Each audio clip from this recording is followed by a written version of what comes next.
Oh, now we're not waving your hand. I don't even have to do a cold open. I could just have Lud stumble with, wait, am I allowed to still swear? Do I have to stop swearing? There's only 2 people on there, you and Kat. What's the difference? And Sean and you and Justin said howdy.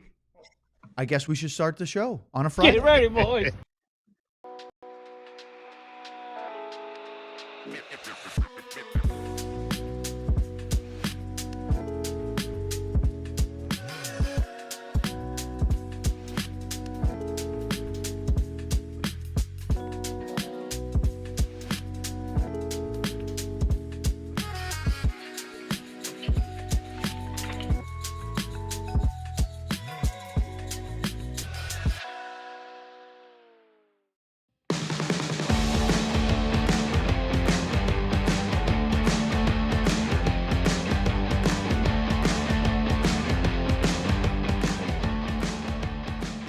No, it's exactly what we like. This is Friday. It's April 11th. This is the DLLS Stars Show, and we are already basking in the glory, the glow, the aura, the awe that is Katia, our producer today, filling in for John. He's going to be back tomorrow, so don't worry. Don't fret. Craig Ludwig. Sean Shapiro is here remote, so as usual. He'll be here in person next week, but Luds, you're absolutely right. John doesn't give us much of a TV-style countdown. No, nothing. And so when she gave us the 5, 4, 3, 2, you and I both went, "Oh, I like that." What is that? What do you mean? Like, get us? Kind of scared me. I know you were a little startled. What am I counting down to? So hey, I just want to talk about what is that thing called? The 30-second, not the open. What was that? Countdown? You know where it Yeah, the flies countdown. by our Dallas Stars jersey. You know that one? Yeah. The one that we got Madonna. Yeah, in now? Madonna on there. Now it reminds me. It's almost appropriate because that we see him about as fast as he usually skated. Like really, I mean that's it. Yeah. You could see the jersey flopping in the wind. It's just a blink and a blur. Yeah, I mean it'd be nice if we could slow it down a little bit so that we actually see a Dallas Stars player out there, maybe even a current one someday. Do you think? Anyways, that'll happen? Ben, we appreciate it. There's one up there. Ben, Oh, there it is. The that's- crack of a Friday afternoon. that's the crack of dawn right there. Although she didn't put it on camera, which I there thought he she is. was going to. Look, speaking of Ben, there He you go. was just talking about you. Oh, look at this. Are these our Oh, gold fancy. cards? What do we get with these? Look know. what we got. We got our DLS diehard VIP member room to what? cards. Look, we're getting VIP service right now. Kat VIP just delivered room? Luds a Where's the beer. room? Oh, for God's sakes. We get to go up the steps for free There's now? even a Is there a toll for so this everybody is else? proof of membership. This is Hey, part Ben, of where's Sean's? being Look at Sean sitting there. This would be Sean, this you would be get great one. if I To just you pulled with it your up. microphone. Sean, you get one. You just have to buy your plane ticket and get a room. It's in my office with your microphone. And I'm not Okay, joking. there we go. I'm Yeah, not see, we joking. can't even hear him right now. He needs a mic. Yeah, we can't hear a thing. April flight lands. I think my flight lands at 9:30 a.m. on April 20th. So that's On lands in Easter. Dallas that day. He's flying to On Dallas Easter. on Easter, Luds. Are you? I'm Yeah. having Yeah. an Easter party at my house. And Ooh. look, Oh, I got 21 people coming, and Owen brought me a dozen eggs. I don't know how that's going to The work math out. but doesn't math. We have eggs. Yeah, but if you use those for like And we don't even have to paint them. I was gonna half say- of them got they're brown on them, and they're yellow. they're different colors. I didn't say anything yet. He was very close. close. They are multicolored, right? Different breeds. They're not all the white ones where you have to dye them. But And okay. I did say last night, like I got a double yoker. Yeah, those are always a good one. I I got a think. double yoker. Yeah. That's good luck. I took a picture of it. Ooh. by the Did way. you? We should put Nice. it on YouTube. You know how you do that? I have You no send idea. it to your producer, and then he or she can connect it to the show. But if you just say, I have it, you should put it up there. There's a big chasm between where you have it and where they need it. So anyway, it's a Friday. We're having fun, and we're going to talk a little bit about unfun things, which is last night. Sean, I wanted to get your 2 cents. Luds made a joke off air that we should call it Sean's 2 minutes, not 2 seconds. Fair. And we had a bit of a, well, first of all, what was your overarching thoughts, your main takeaways from last night's game? And then we'll get into some of the minutiae and details. Yeah, I looked at last night's game as it was one team in Winnipeg that came out with something to do and with motivated to put the end to a race for the Central Division. And that's what I saw. I saw Winnipeg come out and play their game and push and do. And didn't see much response from Dallas, and that's really how I looked at it. Where it was Winnipeg being a very good team, and then the Stars, after what we saw that debacle the other night, to follow that up with that to me is where this is the big that to me is where it's so concerning, right? If this was a game just in a vacuum, you lose 4-0 to Winnipeg, you're like, all right, we can just pack it up and whatever. Playoffs are a week and a half from now, fine. But when you do that on the heels of the collapse against Vancouver, when you should come out and send a statement, it was a very disappointing game for me. The line that Justin just had in the chat, Sean's we're gonna rebrand it. Sean's 2-minute minor, and I already know what Ludz's reaction is. It's not long enough. It's either a double minor or it needs to be a 5-minute major. I think it's long enough, but Sean's not going to think it's long enough. Oh, so you think it is? But no, but we need to hear what he says. But but if you call it a 2-minute minor, he effectively does a really good job. I'm working on taking that word out of the vocabulary, just slowly. Effectively trying to remove it. Yeah, don't do it now. We've already got a bell set up for it. I get one per swear word that Lutz uses. How about that? Percent. Boy, you could say that all show then. Yeah. Okay, so none, please, no swear words. So Cat's already begging. all right, I clipped you guys some for our viewers a couple of post-game reactions from Pete DeBoer and Matt Duchene, and I want to get your responses and thoughts based on what they said. And then Luds and I had a couple of disputes during the post-game show about goals and goalie stuff, and so we're going to have Sean give his thoughts to whether or not we should agree to disagree, or if one of us is right. Or maybe won't solve anything. But here's Matt Duchene. He's appointment listening because I think he's the best Dallas Star in doing media. Now, again, it's not always easy to stand in front of cameras and give eloquent thoughts, and actually, instead of the sort of the canned, I'm just going to give some answers to try to get this to go away. And I'm not criticizing the players that do, but we really love the guys that give insights, thoughts, and he's really good at it. So whenever he speaks, it's usually worth listening to. And here's what Matt Duchene had to say. It's a little long. It's about 90 seconds. But what he said about last night's game and where the team's at. Like the intro. Yeah, we've struggled with them all year. And, they're the best defensive team in the league, and their record is where it's at because of that. And, yeah, I mean, if we do what we want to do in the first round, there's a good chance we see them in the second, and we got to figure that out. So it's as simple as that. I thought we did a lot of good things. I thought our work ethic was good. I thought we, created some traffic shots, things like that. But they were one and done a little too much, and we had some kind of, breakdowns that ended up in our net. And I don't think we were, it's not like they were dominating us all night. I don't think it was a 4-0 type game by any means.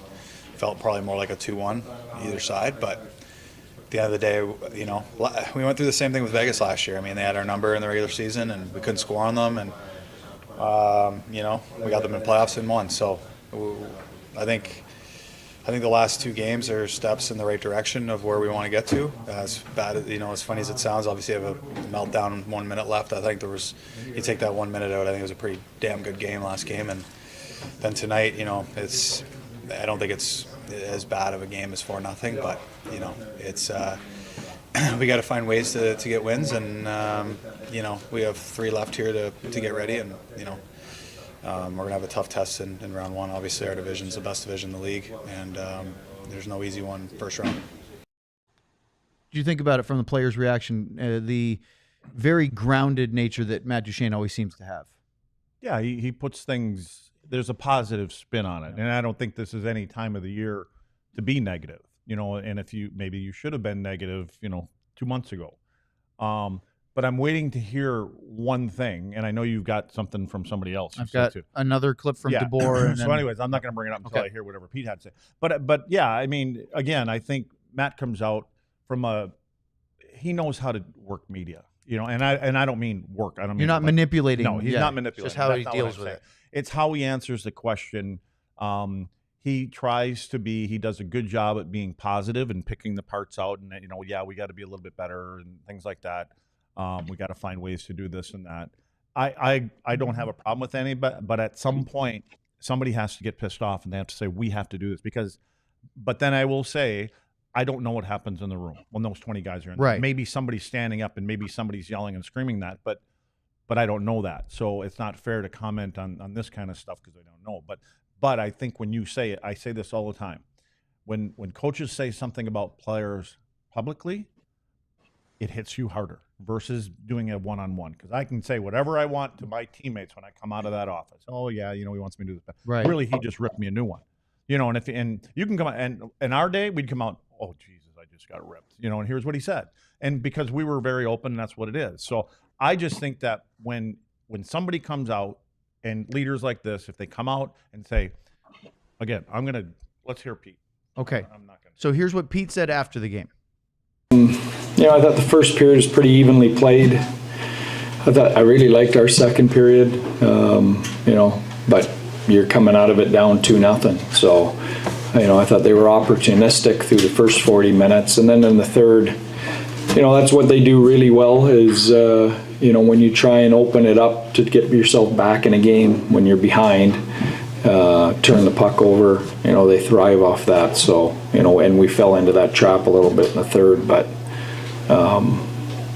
again, we got to keep building here. There's some periods of hockey there, that for me are winning type hockey come playoff time in a week. So we've got to take those and build on them, and the things that don't help you win in the playoffs, like some of the plays we made in the third, we've got to eliminate. Sean, when you watched the game last night, what did your takeaway? And when you hear Duchene and Pete reacting, what are your thoughts on how they not manipulate but crafted the way they looked at the game? Well, they're talking about it, like I said earlier, they're talking about it like it's a one-off game, which is fine if that's how you want to talk about it. It's, to me, the bar for what you had to do in this game and the standard for you from what came off of the Vancouver game. There needed to be more. To me, it's they're talking about, okay, this Winnipeg game and it is a singular game and in a vacuum. Okay, that's fine, and it can all apply to there. But you can't have the letdown you had on Tuesday night against Vancouver and not show up and let the other team dictate the play. Like Duchene said, it could have been, or it felt like a 2-1 game. It's the exact game Winnipeg wanted to play. Like, that's the way the Jets win games. I know they score goals, but the Jets are one of the best defensive teams in the league, as he said. And then they try to dictate that style of game where they're going to win. They're going to win 2-0. They're going to win 3-0. And they're going to win those games where they limit shots, and then they have one of the best goalies in the world. So it doesn't matter if it felt like 4-0. At no point did I watch that game last night and feel like, the Dallas Stars have a chance to win this game. It might have been 0-0. It might have been 1-0. Throughout that game, the entire time, I'm like, all right, Winnipeg's winning this game. At no point did I feel like the Stars were going to win. So I'm going to push back on that a little bit from my perspective. And that's fine. Yeah. In the first period, I felt this was as close to a playoff hockey game as we've seen this year, as far as two teams being extremely careful, high pace, defending, supporting, getting back. And it was, I thought it was a good period of hockey for both teams. Not necessarily for offensive chance generation, but just of not getting, not bending too much to another really good team. There was almost a stalemate. And then there was a turnover. It leads to a rush where Morrissey jumps. He takes a shot, tipped in by Niederreiter, and that's the goal. Those are the kind of things that can pitch a playoff game, right? A bounce here, a mistake there. So to me, that first period felt pretty good. In the second, Dallas had more chances than Winnipeg. Winnipeg only had 3. One of them they scored. Another was a high danger. The thing that we talked about last night on the postgame was Dallas didn't have any high danger chances until almost the end of the second period on a Maverick Bork play. And that was the only one I tracked, Sean, high danger for the whole night. So while they were even or close to level with Vancouver or with Winnipeg for 40 minutes, they never got interior to cause the kind of trouble against a goalie like Hellebuyck that they need to in the playoffs. So not bad, but certainly not good enough. When's the last game that they have gone and they've made a goalie's life difficult? Honest question. At even strength. When's the last time the Stars? Okay, I was going to say they scored 4 against Demko, but 3 of them were on the power play. When's the last time the Stars made a goalie's life miserable at even strength in your mind? Is there off the top of your head? Is it that Los Angeles game in February, or is it more recent than that? I'm still stuck on what I want to say. I'm so tired of hearing creating more chances, getting to the net, which we say all the time. Because we say they need to. How about doing something in our end? How about making it more difficult in our end of the ring? Yeah. How about when you watch Hellebuck play and the way that team plays in front of him, how many of those are difficult saves? Where's the second and third opportunities? There aren't any. Does this team, is their commitment to scoring as a team, as an organization, or is it a commitment to defending? Simple answer. What do you think it is? John? Right. I mean, with how they operate and how they run, it's what are they dedicated more to interested scoring, in? and they're not doing it very That's well. what they are. Yeah. That's not what this game is going to be about. Yeah. And that game last night, Yeah. Look at how many times they've complained about it. And it's only because I look at how they go in. And again, yes, they suppress shots and things like that, but it's a good high end, or what do you call it? High quality scoring chance. You talk about we only got one high quality scoring chance. How many did they get? They got enough to score 4 goals. Yeah, at the end of the night, I want to say they had 7. It's like this is Which was what good. everybody seems to lean on with this team is the offense. The offense isn't holding them back. The offense isn't going to stop them from winning a cup. They can win a cup but they can't win it without defending. Yep. They can't. Yeah. And Sean, I was listening to somebody this morning they were talking about Connor Hellebuck and should he win the MVP? And there was 2 people, different shows, I think. But anyway, they're like, yeah, he's in the conversation, but not the way that team plays in front of him. Like, I can't say that he's the best goalie in the league because of the way the team plays in front of him. He doesn't. Basically, it's easier for Hellebuck than some other goaltenders. And you guys are talking about it right now. Look at how they played. There is no easy ice. They control the D zone. Let's quit going to the other end of the rink, and let's fix what the problem is. And you have a really good goaltender, but let's not leave them hung out to dry 2, 3, 4, 5 times. Hold that thought, guys. We'll continue this, and we'll talk about this next here on DLLS. Tonight, the rodeo returns at Globe Life Field. That's tonight, Friday. Don't miss as the world's top rodeo athletes compete against the brightest rising stars in the sport for over $3 million in prize money. Again, it's tonight and tomorrow. World Championship, Haley Kinsel, Stetson Wright, Jackie Crawford, Casey Field return to Globe Life Field with an American rodeo title on the line. Tonight, come for the rodeo and stay for the party tonight. Friday, that's tonight, features country music artist Bailey Zimmerman. Saturday night is headlined by Riley Green. Get your tickets now because it starts tonight at AmericanRodeo.com. This isn't just another Texas rodeo. There is only one place to see every reigning world champion compete in one place. Grab your boots and hat. We'll see you at Globe Life Field tonight and tomorrow night. It's back-to-back nights, Friday and Saturday, of unmatched competition at the American Rodeo. Tonight is the final qualifying round. Get that? Tonight, I did. Where dreams are made or broken. Then, tomorrow night, is the championship round where the best of the best go head-to-head for the ultimate title. One weekend, 2 unforgettable nights in Arlington. Let's talk about Monarch Money. Finances can be messy and confusing. Monarch Money acts like your personal CFO, giving you full visibility and control so you can stop earning and start growing. Like, it's more than your average budgeting app. Monarch Money is a complete financial command center for your accounts, investments, and goals. Don't just manage your money. Start building wealth with 50% off your first year for our listeners. Personally, I think tracking spending is very important. You know where you stand. You don't have to stress about every individual purchase. And I like to save up for things like vacations so I can get away from this. Although, why would you want to? It's so much fun. Well, you need to get control of your overall finances with Monarch Money. Use code DLLS at monarchmoney.com in your browser for half off your first year. That's 50% off your first year at monarchmoney.com with the code DLLS. Okay, Sean, we'll bring you back in on this and continue our discussion of what you guys were saying. It does remind me of Winnipeg playing I know it's Scott Arneal's coaching job, but it's Rick Bonus's defensive style with the best goalie on the planet. That's a very formidable sort of combination. And Lutz brings up a really good point that made me kind of, and I'm happy we went through the ad break there because I thought about even further about it while you guys were doing wonderful ad reads, by the way. But I think one of the reason, Lutz, that we keep kind of thinking of, hey, they're not getting to the net, they're not doing this offensively, is I think that's all of, for me, I don't have the external faith they're going to fix the defense. And I think that's where it comes from me, where in my head, I'm thinking they have to outscore their problems because I don't have the faith. Like, this is something I've really been thinking about the last 5 minutes since you brought this up, because I think, like, when I look in the mirror, I don't have the faith they can fix the defense. And I don't have the faith that they're going to, especially without Miro, without Miro in the lineup, even more so. And now it's not just Miro. Just bringing Miro back will make things better, but it's not going to fix what the other five guys. Sean, doesn't it feel like the team's just sort of like, well, we've got to find a way between special teams, goaltending, and the offense to to get where we need to go until Miro's back. Miro will solve some of our problems. And I think that right there might be one of the biggest kind of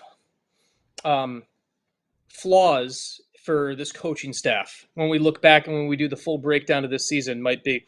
And if this season doesn't end with a Stanley Cup, if this season doesn't end with a Stanley Cup, and they lose in round 1 or round 2 or whatever, one of the biggest flaws we will probably go back and look at this season is exactly that conversation Let's just brought up there. We should probably pin all of that, because we've all used Miro as an excuse. We've used Miro as an excuse of they'll be better once they get Miro back. So, but they didn't do anything, but they haven't done the other things to make up for it. They haven't. Thomas Harley has stepped up, and great credit to Thomas Harley on that. And we've had some other guys step into larger roles and do things, but they haven't changed the way they play. They haven't changed. They haven't adjusted to opponents. Opponents know who the Stars are now, right? Like through 65 games, they know who the Stars are. So opponents know how to attack them. They haven't adjusted at all. And this comes back to me and more of a Pete DeBoer and a staff thing. What didn't they do? Why haven't they changed and done their part to get the structure better, to get the guys better covering the spaces on that? It almost feels like they've used this Miro injury I'm not saying they have, but just from an external spot. I'm coming to this thought right now where they've used this Miro injury as a get out of jail free pass to like, all right, well, whatever it is, we'll fix it when Miro comes back in. And using Miro as that get out of jail free card, you better hope to hell that he arrives for game 4 or 5 against Colorado and actually is that magic elixir. Because if he isn't, then it's all for naught. So do you have any? Oh, no, we did have something we want to say before I pivot here and what's next. Sean, Luds and I had some goalie discussions about the game last night, especially the Morgan Barron goal, the second one. You didn't like maybe, or I don't know if you say you didn't like Luds. You postulated that maybe. Is that really a word, Razor? It is. Oh, okay. That maybe that Jake could have been higher in his net for the Niederreiter tip. You just talked about, is he deep enough? Is he far enough out? Nobody's around. Could he have come out even above his crease? So I'm just going to ask you, before we get to the Barron goal in particular, is there anything about any of the 4 goals that stands out to you in a positive or negative way from a goaltending perspective? The Barron goal, I don't know if you can hear me. It looks like I'm frozen. Okay, there. There you go. The Barron goal to me is the one that is the most interesting one to me. The Niederreiter one with where that tip is. It's not a like in zone tip play. Like there's a lot of those where tip plays come off of possession, and so that a little bit deeper. So I didn't mind where he was on it's a good play. The Barron goal. The thing I didn't really like about the Barron goal, and I watched it back a couple times this morning, I didn't like Jake's feet on the play, and that's kind of where I come from on that one, where he matches as the play comes in, and he's matching the speed and all of that. He kind of bites on a shot that never came in the first place, and then you kind of see him let his feet kind of get all shuffled one way or the other, and that's why you kind of see him. There you go. Yeah. Let's won this one. Yeah. And so and that's and I'd like to. His footwork there was not what I wanted in that moment, and that's why that goal happens from a goaltending perspective. Defensive breakdown obviously is bad, but I think that's the spot with Jake where his feet need to have him in a better position on that. Sean can have my card. You're going to give it to him. I'm just trying to see how you're going to eat a pretzel during a podcast. Just watch. Okay. Keep going, Sean. Well, no, that's it. That's my thought on the Barron goal. So there you go. He sided with you because he found something he didn't like. I still think that it starts with the Bischel mistake. But Oh yeah. Well, Oh, yeah, 100%. yeah, Starts yeah, there. yeah. But Yeah, but yeah. I don't know. I mean, I know he's a fourth line guy and doesn't have a double digit goals, but he came in quick and went back into forehand and he got it right inside the far post. I thought it was a pretty good move. I'm like, I don't know if I really want to get that critical on Jake for that goal, but I respect both of your opinions. I think probably. yeah. Go ahead, Sean. Go ahead. Okay. The other part of it too is this is a goalie in Jake Ottinger who wants to be I'm best goalie in the world, and last That's time the he part. played. Yep. Last That's time he played. exactly what I was going to say, Yeah, and that's why I Yeah. want to be careful because I Yeah. think we're both saying the same thing. I hold Yeah. Jake to a really high standard. Yeah. Yes. That- yes. Well, and he holds himself because to. that same move, same player, go in. If the guy's wearing a Dallas Stars jersey, is it going in at the other end of the rink? Probably not. Yeah. Okay. I will concede that. That is And- a and- good and- perspective there. And that's a great connector in all of this. This higher standard that we're holding them to is where it comes out. If any of the other 26 teams in the league lose 4-0 to Winnipeg last night that way, you're like, all right, well, Winnipeg's a good team. The Stars have to get past Winnipeg if they're going to do the damn thing they want to do. So we're holding them to a higher standard right now, and they're not meeting that higher standard. And I think that's important to remember because that shows we have faith in this team. But there's a reality of you have to go and do what you're capable of. So I will also say, I give whoever the defenseman was. I don't know who was playing the right side at that time, and I'm guessing it was Dumba because Bischel was out there. You're But talking I'm about not on the Morgan Barron one? Yeah, on the Barron one. Yeah. That's the same one we've been talking about for 7 minutes. No. I think it was Dumba, but Okay. What I will say I'll look it is up. I give credit to it's Jake, Dumba. I just because- watched the video. It's Dumba. Okay, Yes, thank you. I'm giving credit to Jake because it seemed to me, from my opinion, when a goalie, when somebody comes in on the left-hand side like Jake, and if he doesn't trust that defenseman to take care of his job on that side of the ice, I see their left leg is up against the post and kind of in this position where I'm getting ready to move across. It kind of tells me that he doesn't trust what's going to happen. So it tells me that he trusted what was happening there, which I think is a huge step Okay. for these goalies to know that that defenseman is not letting that pass come across. We've seen that too many times. So that's a positive thing for me that he trusted Dumba in that situation. Yeah, okay. And that's a good thing because Yes. earlier in the season, there's you pointed out times where he acted because he didn't trust him, or he would just glare at them afterwards. Oh, yeah, the stare. The stare down. Okay, so what do we do from now? What do the Stars do going forward? And that's sort of the real focus of this is you can wallow in disappointment of the last 4 games not being victorious. It's the longest winless streak of the season for the Stars. They hadn't gone more than 2 with a loss of any kind. Now they are 0-2-2 in their last 4. Well, Matt Duchene had some thoughts about that, and so did Pete DeBoer. We'll play Matt Duchene first. And we had the hardest path last year too. We got to the finals. There's no one that played 3 conference final level teams. So, you got to go through the best to win, and a lot of the best teams are on our side this year. So, yeah, it is what it is. I think we need to use these last 3 to really get our heads ready and our game to where it needs to be. And we see these teams a lot, and we know what they bring, and we've had success and we've had failure against both. So I think it's all about these next 3 getting ready. All right, Sean, I'm going to ask you because Luds was definitely paying attention to that. What do you think about the Matt Duchene perspective of what they had to deal with last year versus having to go through another seemingly massive gauntlet this year? And it's reality is what it is. It's for me, it's one of those spots where that is reality, but they also, it ended their season last year. That's the other thing where it's to say like, oh, we did this last year. Well, you didn't do it last year. You got 3/4 of the way done last year. So I think he's doing a good job spinning things the right way right now, and that's his job. Let's frame it the other way, Sean. If you're Winnipeg, they're going to win the President's Trophy.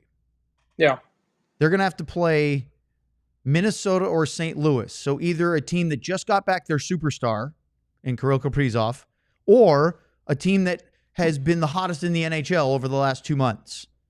That's not an easy task. And if they get by that, which they would be heavily favored. They have to play either Dallas or Colorado just to get to the conference final to face whoever makes it out of that bracket. That's a very hard, for all the talking about, well, the Stars have to do that. Winnipeg has to do it. Colorado has to do that. Vegas is not going to have an easy one.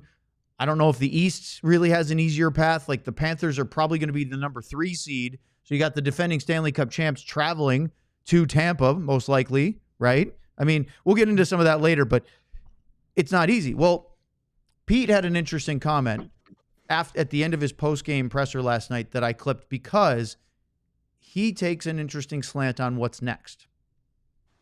It's not bad to have some adversity, as a team, and particularly when it's not costing you. You're not going home at the end of the night. When you lose. So, as long as we learn from it, take the good stuff, and again, there's good stuff there.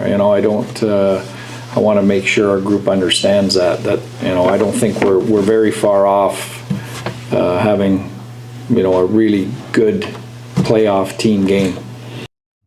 So the sky isn't falling, and that's definitely one way to look at it, but there's a lot of people watching that say this is the worst time to have a slump of any part of the regular season.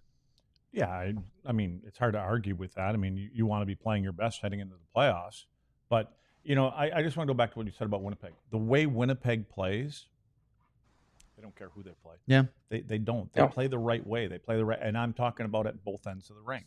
There's 5 guys in a picture frame every time you want to pause it someplace.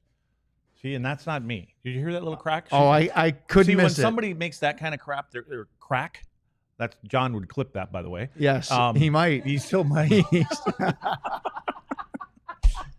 Listen, I'm here. Let's drop on a Friday. I'm a substitute teacher. We have fun. Hey, Kat, just scribble down 1:32 p.m. and send it to John. So where was I when I was really interrupted? You were talking about how great Winnipeg is. Well, I'm not saying it's not that they're great. It's they play with structure. Yeah. It's always nice to have the Scheifele, the Connor. I mean, the Connor, you notice Connor when he scores a goal because it's speed. I mean, not the rest of the game, but he's bought into the thing. I can go back in that time capsule of mine. When the Dallas Stars started to turn around is when Mike Modano wanted to start playing defense. Yeah. That's it. That's when the team turned around. Then Neuendijk played defense. Then Brett Hull played a little bit of defense. You had Yuri Lettinen. The whole team turned when Hitchcock talked Mo into wanting to play at both ends of the rink because now you know what? You can kill penalties. I talked about this before. Mo, you can be a good penalty killer. Not only that, you're going to score some shorthanded goals because you're going to catch guys off guard. So when your best players buy into what you're trying to sell, but again, I'm not sure 100% what they're trying to sell. That's why I asked that question. Are you trying to sell we need to be a good defending team, or are we going to score our way to a championship? It's a great philosophies. Hold that thought. I have a thought for after the ad break. I have a thought after the ad break. We're going right to Sean, I promise, here on DLLS. I'll be busy. Yep. All right. Nope, that's not me. That one's Owen. No, this is you. It's Empire Today, Sean. Go right ahead. It says. It's me. Okay. Okay. No more drinking for rookies on this show. All right. Let's. All right. Well, just like your favorite team needs a home ice advantage, your home needs a home floor advantage, and Empire Today can help you get it. Empire Today has flooring experts, dedicated flooring professionals who focus on flooring every single day. We've all been to those big box stores. You wander endless aisles, then somehow you're hauling all these materials back to your house, looking for an installer and coordinating everything yourself. Those big box stores might have that flooring department, but the person helping you with the flooring might have been doing 6 yesterday and could be doing light bulbs tomorrow. Definitely not what you want. So, why is Empire Today your best bet for the new flooring? They live and breathe flooring, and they will be with you every step of the way. It's a whole different ballgame. You can pick the right flooring and the right colors for your space. You can see how it looks with your furniture in your house. With Empire Today, you get clear, upfront, and inclusive pricing. Plus, you can schedule installation as soon as the next day. Nobody likes to wait. So, schedule a free in-home estimate today because some things are just better at home. DLLS listeners can receive a $350 discount when they use a promo code DLLS. Yes, you heard right. A $350 discount with the code DLLS. Restrictions apply. Visit EmpireToday/DLLS for full details. Does Sean know about the 1 minute rule? No, because my job is to make it up. So let's talk about Shady Rays right now. Get ready for the season ahead. It's beautiful outside right now in Dallas. Sunny wherever you are, you need Shady Rays. They have premium polarized shades that won't break the bank. We're talking about great lost and broken replacements, incredible customer service. Exclusively for our listeners, Shady Rays is giving out their best deal of the season. Head to shadyrays.com. Use the code DLLS for 35% off polarized sunglasses. Try for yourself the shades rated 5 stars by over 300,000 people. That's why he's a pro right there. He hit the 2-minute mark. He covered up for Sean. I would just like to point out that, speaking of professional, I would suggest that Luds pre-soak his pretzels in his beer so then they don't go crunch. You can just eat soggy pretzels. Oh, yeah. Can they hear that? Oh, when you're not on mute, you absolutely can. Okay, Sean, so we had to callously interrupt you, and now we have given you the floor to go back in what we were just talking about. But Sean's on mute. Oh. Sorry, that was on me. No, he muted himself. No, I muted myself while other people were talking during the ad Did we read. start this show all over again?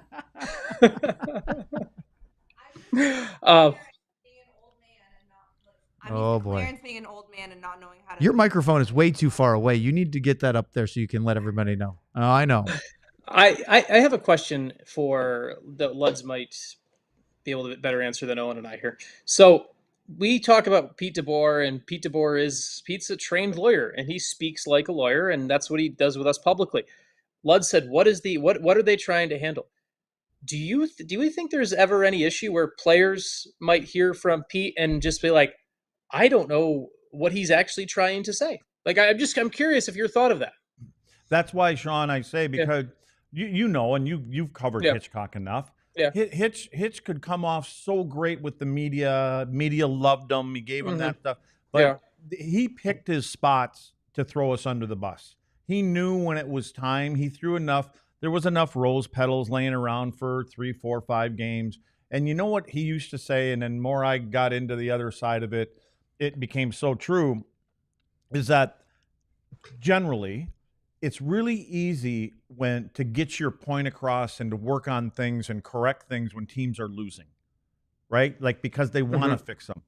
He goes, the hardest time is when you're winning 5 games, then 6 games, then 7 games, because what you're trying to preach, guys don't really buy in because they're like, yeah, we're still winning. Yeah, it's just kind of your nature.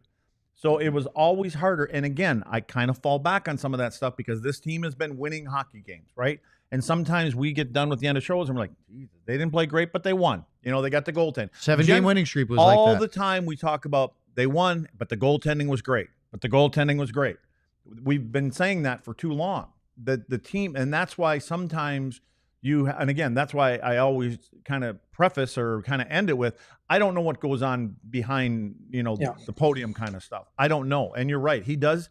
But I can't believe that a guy that is such a good coach and has won the amount of games he's won, that he doesn't have an edge to him, and then he gets the players at certain points. I just think that. But again, I don't know that, and he's always in demand where he is, and he's done a hell of a job since he's gotten here. It's just you got to get him past this. You got to get him past this hump. They got to be better in their own zone. They have to. They have to bail out their goaltenders. Unless your goaltender over the course of 7 games, don't make him stand on his head every night. And it's not like it's for 50 shots. I get that. It's for 2 a period, or 4 in a game, or 5, that he's got to be on point. So, and again, if you play Colorado, we said this last night, if you play Colorado, it might be okay to exchange chances, in all honesty, because I think Jake is the better guy versus who may be at the other end of the rink for him. Well, is that fair? I'm glad that you mentioned Colorado, because that's the next step in this. Is if there's anything to take positively out of the loss to Winnipeg and the 4-game winless streak for the Stars, it's they're not going to win the President's Trophy. We know that now, right? Right, right, exactly. But that's not the point. What I'm saying, thank you, Kat. What I'm saying is the full-on focus of the Dallas Stars is to now get themselves ready to play Colorado in the first round. Now. No, not that's saying, my point. Now, 3 games before we're done, you should have been getting ready to play for anybody 15 games ago. Okay, but what I'm saying is that now no attention should be, can we catch Winnipeg? It should all be about addressing the issues that you mentioned. And in these final 3 games, right, it's process over results. Now, you want to win. You play to win the game. but it's about getting your game right as best you can? Or is it like Duchene suggested, are they enough of a veteran team that can flip an intensity switch when the playoffs arrive? Because it's not just Dallas Stars. I've heard a lot of other teams that are in the playoffs talk about it's hard to get your urgency up in regular season games to match teams that are truly desperate. Right. I agree with that. Well, let's talk about Colorado for a second in a very early preview. We'll talk a lot about them. Jared Bednar said a half an hour ago that Nathan McKinnon and Cale Makar will not go on the California road trip. Shocker. Ross Colton, Jonathan Drouin, Josh Manson, and Ryan Lindgren also will not make the trip. Why? Because they know they're kind of locked in their spot. Does that mean, and by the way, Gabe Landeskog, it's confirmed, is going to play tonight for the Colorado Eagles. How many games do they have before the playoffs start? Any? Who? Colorado. Those guys that are not playing, are there any games prior? Or They is that play. their last? They play Saturday, Sunday, and they're that's done. it. So those guys won't play a game until the playoffs start. Correct. Okay. Yeah. So that means that they will go over a week without playing a game, right? If that matters. For a veteran guy, I don't think it matters. Right. No, maybe a younger player, possibly. I don't know. So, Sean, I don't think that conversation didn't happen with the players. of course not. I absolutely had that conversation. Sean, the attention in Colorado right now is in Loveland because Landeskog playing for their AHL affiliate is way more interesting than what the Avalanche are going to do in the next two games because, frankly, they don't care about those results other than guys staying healthy. We've talked about it. What does Landeskog playing tonight, if he gets through the game well, what does that mean for the hopes of the Avalanche and their fan base? I mean, that place is going to be from a sports perspective. If he is able to come back and play, if he passes, if he goes through this AHL condition and is clear for the playoffs, I mean, that intro for Game 3 in Colorado is going to be just electric, right? And they're going to build off of that, and hopefully, and if he would be ready for Game 1 too. But like, I'm just thinking, you said about their fan base. So once they're at home, seeing their captain play for the first time since he lifted the Stanley Cup is just going to be a huge emotional boost. And it's a great story what Landeskog has battled through and everything like that. And it adds to the intrigue of this whole series. And obviously Tyler and Miro, I didn't miss 3 years, but the Stars have their own injured guys that are coming back as well. So it makes for a really fascinating series we're building up to. I do want to bring up one thing, Owen, just when you talk about, please, and I'll throw this to Lutz because I'm of the school of thought. Now I gotta pay attention. No, but like, why does Thomas Harley play another game in the regular season? Yeah, I see where you're going with that. I don't disagree with that. Yeah, the thing is with the way that Thomas plays, he kind of puts himself out there, right? I mean, he's an offensive guy. He's dangling because if something happens. Now, here's the side about that for me. There are guys that want to play. I don't want to take a game off, and you know. Well, there are guys that take real pride in skating in all 82 Luds. As long as you're committed to playing and not going through the motions in a game and just kind of getting the game over with, right? Because if you're going to do that, that's when there's a risk of getting hurt. Well, there are three players that can hit all 82. Or excuse me. But this is not the time to be looking at. There are I played 82 games. Wyatt Johnston, Jason Robertson, Essa Lindell, and Matt Duchene have all played 79 games. The other thing, okay, so Wyatt, Robo, Essa, and Duchene. Not forget Essa. Essa is just a robot. He just does the same thing every night. And Harley, they're in a rhythm. Mm-hmm. Don't break the rhythm. Okay, that's what I would say. As I think they want to stay in that. Sometimes for a player, if he takes a game off, gets sat out for a game, whatever, and not for poor play, the rhythm gets kind of off kilter. I just want to keep on playing. I just want to keep on going. But don't think that you're going to don't play the game to stay out of harm's way, so to speak. Okay. Because that's exactly when something So then the question is, you talk about Thomas Harley, not, sit him out. Is that more important to you than Tyler Seguin playing a regular season game? Because you can't have both best, unless you dressed 5 defensemen, you can't have that would be no good. You dress 5. Now you're overplaying somebody like us. Right. So chance of him getting hurt. Would you rather have Harley not play the last 3 games, or in one of those games or 2 of those games get Tyler Seguin in? Which is more important? Well, I'd rather get Tyler playing. That's a fair point. The other way to look at it though is you can have a little bit of both.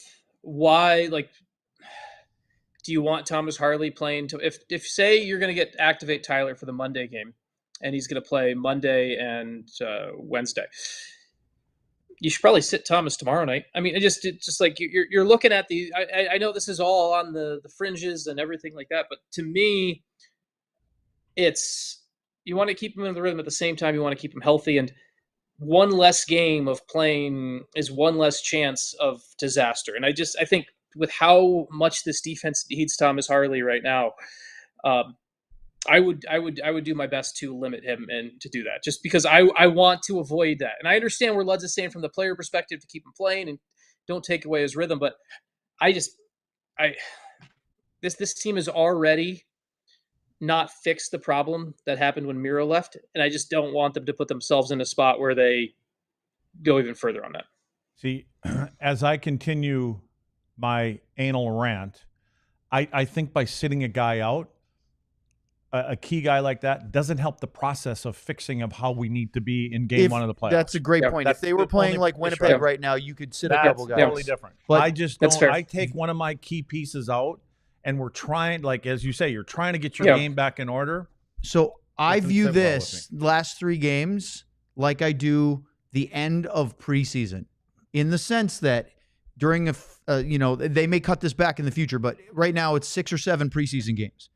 And the closer you get to the end of the preseason, the closer you get to your full NHL lineup to get ready for game number 1. Now, obviously, the urgency of the first game of the regular season versus the first game of the playoffs is not comparable. But in this analogy, if you're going to sit a guy, tomorrow's the one. I don't care if it's the last home game. Yeah. If you want to give Harley a rest, that would be the one, because I think you want your group generally playing that Nashville game, because 3 or 4 days later, you're going to play the playoffs, and you have to get that game in order. I don't think Harley needs a rest. No, I don't either. That's just my opinion. I just think. But I don't mind what Sean's saying. Harley's too important for this team. You don't want to risk it, but he also is young enough. I don't think that's going to be a big of an issue. Why do you play quarterback in the preseason? Why do you even give him a quarter? A lot of them don't anymore. Why do you give them 4 snaps? Yeah. Why do you do it? Yeah. If that's what you're concerned about. Well, and some teams rarely do in the NFL. Yeah. Okay. Up next, let's talk about some other NHL news and notes. We're going to talk a lot more about Stars and Avalanche when it becomes official, and of course, all next week here on DLLS. But first, let's talk about this little thing right there. That's right. What about the people that aren't watching right now? When you just said that. Okay, well then the people that aren't watching, explain what little thing you're talking about. I appreciate that. Thank you for caring so much about our audio platform. If you are listening to our podcast later, I'm holding up the first time I've ever had the DLLS official Die Hard member card. Proof of membership. It's got a QR code on the back. It's got our logo. It's got our mascot. It is a really solid card. It's not like one of those flimsy ones you can just trim up in a second. Sign up to be a diehard. Use the QR code, Lud's, right below you.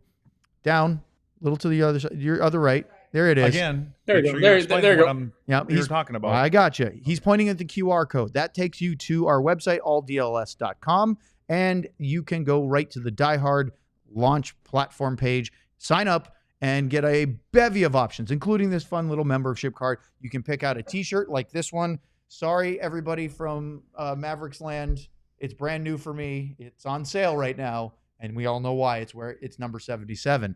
However, we got a big time event, and being a diehard gives you 20% off events. We're talking about the golf tournament. The DLLS first ever Lone Star Open at Stevens Park is coming on April 25th. Sean will be playing in it. Luds and I will be playing. We already have our groups purchased, the foursomes with us, part of those. You can sign up as a foursome, an individual, play with one of your favorite DLS hosts. Breakfast before, 18 holes with a cart, contest, raffle prizes, a gift pack, grilled buffet lunch. DLLS Diehard members use the code DLS Diehard Golf for your discount. It should be a heck of a lot of fun. And don't forget 20% off merchandise at the DLS merch store. We got a great Finnish Mafia shirt. I have it. You should get it. Be a DLS diehard today. All right. We have some other things to talk about around the NHL. And I want to start with some clinching scenarios. Did Sean go away? No, Sean's still there. Oh, there he is. No, we just moved the screen around so we could see the counter. So, first and foremost, we know, Sean, that Carolina and New Jersey will play in the first round. It's the only one we absolutely know. Carolina in 5. You think so? Yep. So the other ones that have clinched so far, 12 of 16 playoff spots. Home ice for the first round, the Washington Capitals, who already clinched the top spot in the Metro.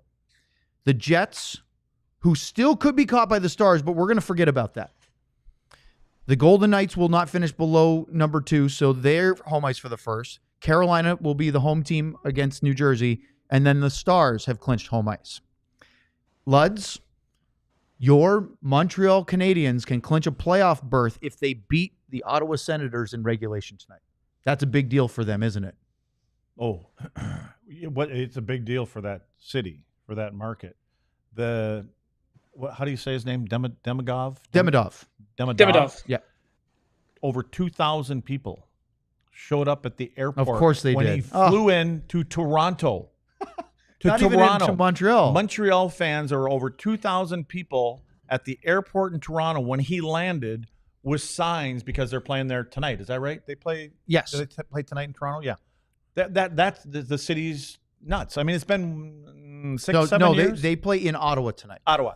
Sorry, they play in Ottawa. But that's where he's flying into Toronto, and then he's hitching a ride up. I don't know if he's actually hitching a ride or somebody's actually going to pick him up. But regardless, he's going to be in Toronto or in Ottawa to play. So it just tells you where that city is. The whole market's like that. And you know what? And it really is it's something special to the fans because it's been 6-7 years. And as a player, you can feel it. And so, yeah, they're used to the pressure by now, but there is a pressure because of the fans. So I think it's awesome that they're going to be able to. But don't like 7 teams got to lose and everything else. They're pretty much in, right? Well, yeah. Look, to your point, yes, the Canadiens are going to make the playoffs. They have a 6-point lead over Columbus. They've won 6 in a row.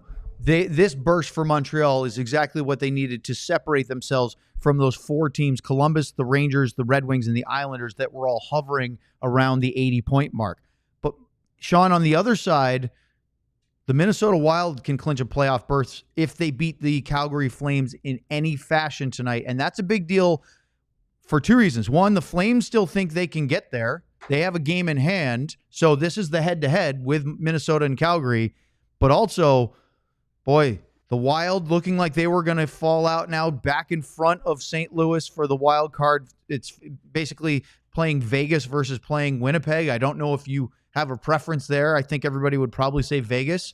But just when it looked like the Wild might be on their way out, they get Kaprizov back, Eriksson Ek back. And if they get a result tonight against Calgary, in Calgary, by the way, I mean, this is sort of the last chance corral, isn't it, for the Flames? Yeah, because isn't it? Are the Flames mathematically eliminated too? If they are not. They're not, okay, because they could technically still catch St. Louis. Oh, think about this. So they could catch Minnesota too. St. Louis only has 2 games left. Minnesota has 3, including tonight. The Flames have 4, and they are at 88 points. They're 5 points back. But with 4 games left, they can get to 96. So it's still possible with Minnesota and St. Louis at 93. But if they lose tonight, it's going to be really, really hard. I'd like Calgary to win just because I think it adds some intrigue for the rest of us going to the rest. And I know Calgary actually plays at LA. It's the last game of the regular season. On Thursday. On Thursday night. So that would actually be fun. If there's a way where Calgary can make this all the way down to, I don't care whether Calgary gets in or not, but I think it would be more fun to have meaningful hockey on Thursday night to watch. So, yeah, I'd like Calgary to see has to win this game against the Wild because St. Louis has a game tomorrow night at Seattle, and then they finish up next Wednesday at home against Utah. Is there a sleeper and I know there's still an opportunity. Is there a sleeper in the West I'm talking about? Is there a sleeper team that you think can... To go through the playoffs? Yeah. Yeah, I mean, Calgary's probably not going to make it. I mean, if they do, fine. Okay, so if you take the 8 teams that are in their spots right now. Yeah, is there one that people aren't talking about? Is the LA Kings a sleeper? Boom. Are they? Because they're the number 2 seed in the Pacific. But who talks about them? Yeah. Who's talking about them? It's fair. They're not. Anybody talk about them? I don't know. I mean, I know it's the West Coast bias. They have the best home record in the league. They have had above No, we're average. talking about, but I mean, do you hear their name mentioned at No, all? no, but what I'm No, saying is not that much. we know these things, but I think the Kings are going to be a real tough out, and they're going to host the Oilers most likely. Sean, talk to me about their goaltender, because Darcy Kemper. system, Yeah. things like that, and the way that they play, you know, a new coach comes in, change that. Can Kemper be that guy? And has he been kind of flying under the radar, do you think, with that club and through the league this year? Yeah, I mean he is a Stanley Cup winner, right? And he won that cup in Colorado, and he was good enough to do it then. And Luds, there's that big game confidence, right? The goalies that once you've done that once, there's something that you never lose, right? Like why with Jordan Binnington, we've seen how that carries over, and so I think Kemper sometimes gets a little bit of a bad rap because how things ended in Washington, and that trade, that 1-for-1 trade, actually worked really well for both sides. He's kind of gone into an environment that works better for him in LA. We just talked about Hellebuck environment before. Kemper's in a spot where the environment works better for him than it was in Washington, and I think he got a little bit of sometimes the trade and the movement creates less pressure, honestly. Like, so he was a cup winner, signs with Washington. There's a lot of all this expectation he didn't live up to. He kind of got a fresh start there, and his game kind of settled down. The nights got easier shot-wise, too, from what Washington was. Not from what Washington was. Obviously, the Capitals this year are a very good team. And so, yeah, he's like, they can win a cup with Darcy Kemper, and the Avalanche have proven it's been done before. So I would like that matchup against them in Edmonton. I know Stuart Skinner took Edmonton to the Stanley Cup final last year, outplayed Jake in the Western Conference final. We've talked about that before. I would take Darcy Kemper in the matchup between Stuart Skinner and especially this year. And then, Yeah, and see, the thing for me is, like, when you talk about when he was in Colorado, it's kind of like he has had the best of that world because he had a team that could outscore their mistakes, right? I mean, so he could give up 2 or 3 goals in a game and win the hockey game. Now he's playing behind a team that's given up second least goals against maybe in the league. Yeah. They're just a better structured team. From the standpoint of he doesn't probably face the high danger chances or the high quality chances as he did in Colorado. You know what I mean? And so I think LA's it's almost the a second luxury on both fewest goals sides. against per game other than Winnipeg. Dallas is 4th fewest. Yeah, and so that's why I just think LA is and they've got, they got Anjay there, Kopitar there, that I think that they kind of rally around. Adrian Doughty Kempe's scoring some goals. Well, but I'm just saying, you know what? I'm saying the 2 older players, him and Doughty. And I think Byfield's ready to take Oh, a no, step. but I think the group you're right. rallies Yes. around them. They want to win yeah. it for themselves, obviously, but they're looking at those 2 guys. For sure. 2 Hall of Fame guys that they want them to go out on the right. So I think there's a lot of good things going on in LA. The last thing, guys, just as we wrap up our final 2 minutes, was to give a quick college hockey update as Western Michigan Let's see, who said Boston something University have made it to the championship game, the final of the Frozen Four. Sean, our DLS diehard bracket is down to 2. Tyler Hayden King will win our bracket if Western Michigan wins the title. Book it. If the Boston University Terriers win, Omar Mata will be the winner because they are tied right now with 13 points each at the top of our standings. Dubs, you're going to finish in 3rd. He had Denver winning it. He's at 12. And then T. Farmer, who has BU winning it, he might catch 2nd or get to 3rd or whatever, but he's in 4th with 10 points. So great job for that. What do you think about Western Michigan versus Boston University? I actually went out to Western's practice a week and a half, or whatever the week after they won their regional. I went out to Kalamazoo and was there. And that team is playing really well. Not only so they won. And for me, the most impressive thing about that Denver game that they won last night, it was double overtime, but they outshot them like 47-22 or whatever it was, and it was just a pretty dominant performance. I love the way they attack in waves, and I'm going to get us done in 10 seconds here. I love their goaltender, Hampton Slakinski, Kings goalie prospect, ties into everything Luds has been talking about. Completely underrated, places all connect. Who's going to win? Tomorrow. Go with Western. Western? I'm gonna go with Luds, you sticking with Western? I went with Western, a week ago, 2 weeks ago, whatever it was. He's going with Western. Sean felt my energy. He said, I'm going to get it done in 10 seconds. Yeah. I would like to thank everybody for tuning in today. For our illustrious producer, Katia, for Sean, for Luds, I'm Owen. Pre-game show tomorrow, 6:15 here on DLLS. We all silly like the mayor.